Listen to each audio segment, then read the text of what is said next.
Hurricane Bianca's in town. No one is safe.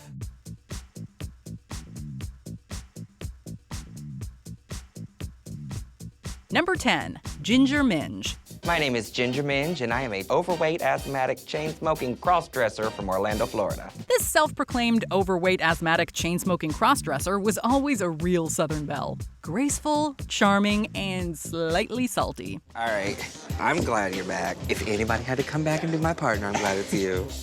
That's a f***ing lie. I'm not happy to see any of these bitches walk back in. A member of Season 7's bitter old lady brigade, Ginger's distaste for the younger queens and her affinity for attractive guest celebrities made for absolutely entertaining moments. When I lead our group in for our choreography rehearsal and I see Jamal standing there, I about flood my basement because that is one good-looking man. Although her run on All Stars 2 ended rather quickly, she returned for the 6th season more polished, even funnier, and with a memorable confessional look.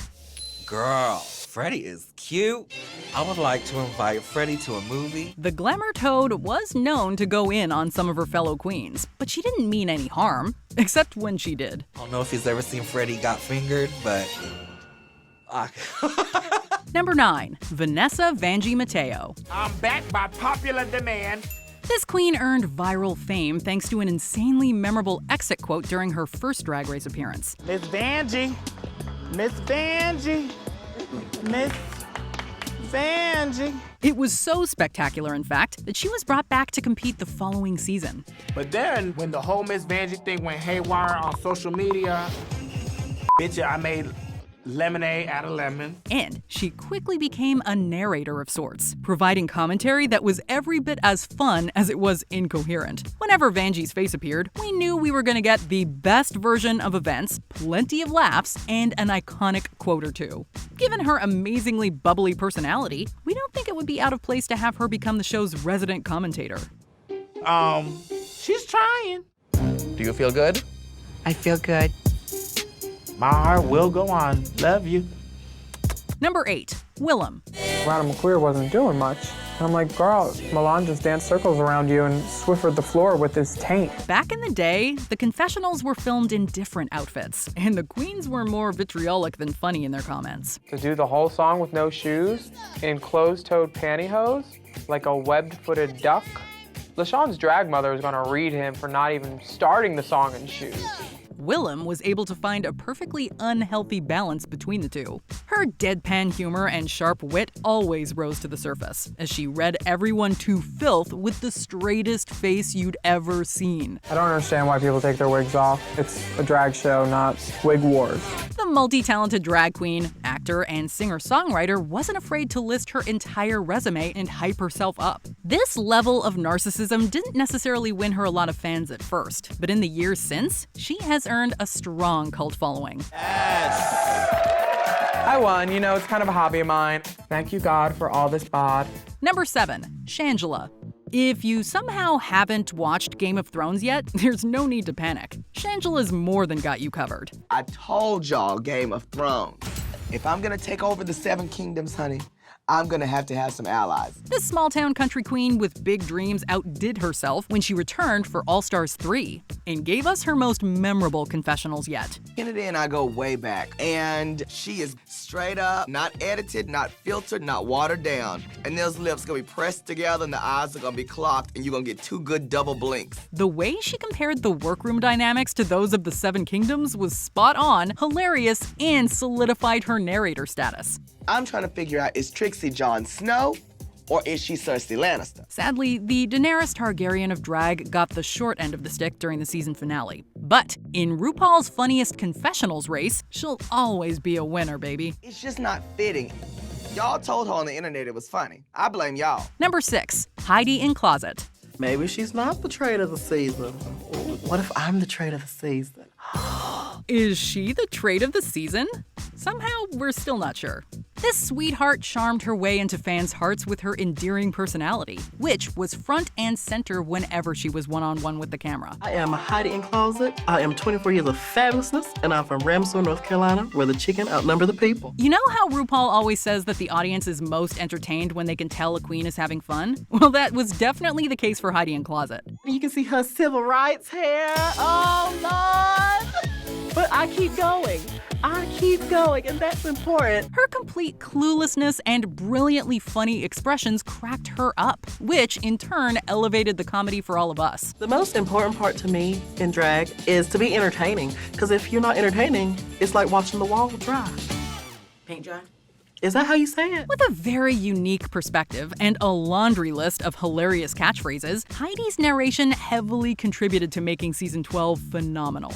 Number 5, Alyssa Edwards. I don't get cute, I get drop dead gorgeous. This drop-dead gorgeous dancing queen quickly made an impression. It didn't take long for everyone to fall for the Texan's signature tongue pop, undying love for her own reflection, and Rolodex of quotable lines. I smell a star.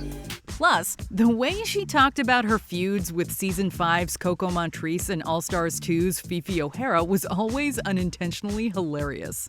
And then walks in Coco Montrese, the face crack of the century. Granted, some of Alyssa's funniest moments came from interactions with the other contestants. Still, we have the Queen's solo shots to thank for her most iconic lines.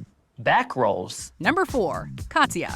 You may remember me as the lovable Russian hooker from season 7 with a crippling anxiety problem, but I'm back with a refillable prescription for Xanax. She wasn't your typical comedy queen, but Katya's off-kilter sense of humor made her confessionals some of the funniest in Drag Race history. A 90s beatnik doing a spoken word piece about her genitals. Tatiana's number is my absolute favorite. With flawless comedic timing, this seasoned star's flurry of jokes landed as easily as the Russian accent rolled off her tongue. Importantly, she was never really one to berate her fellow queens. I don't necessarily agree that Detox should be in the bottom. Her runway destroyed. National Geographic meets Italian Vogue meets Better Homes and Gardens. Instead, Katya mostly undersold her own talents and played dumb. Of course, we all saw just how intelligent and skilled she actually was. I definitely need to make a statement. So I just try to pound my vagina into that stage so hard that the building shakes. Naturally, her wit, charisma, and vulnerability in those private moments made audiences fall in love with her 1,000 times over. Number 3, Bianca Del Rio. I got bills to pay. I got dogs to put through college.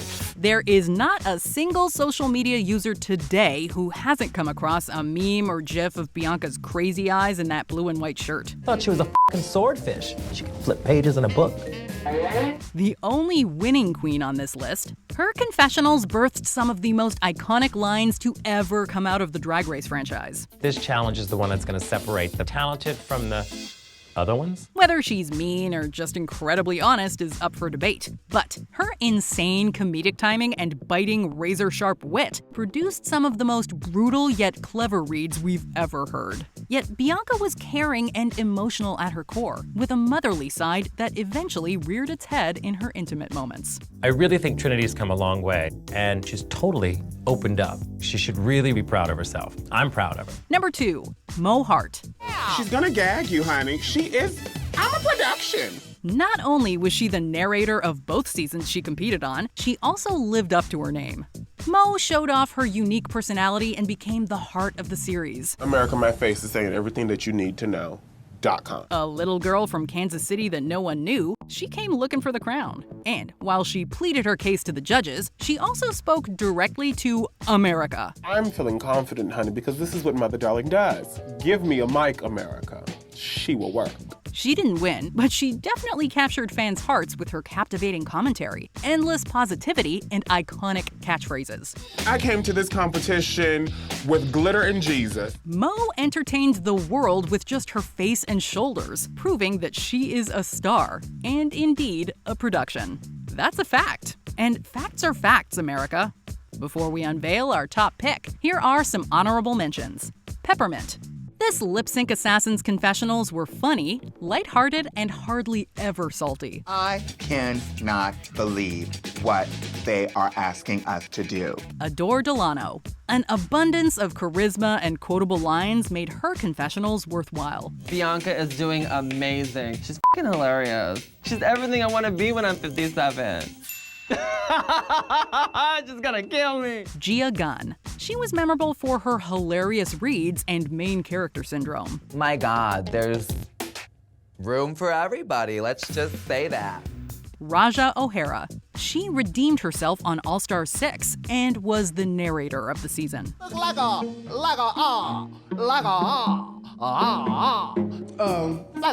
Number 1, Jujubee. I'm Jujubee.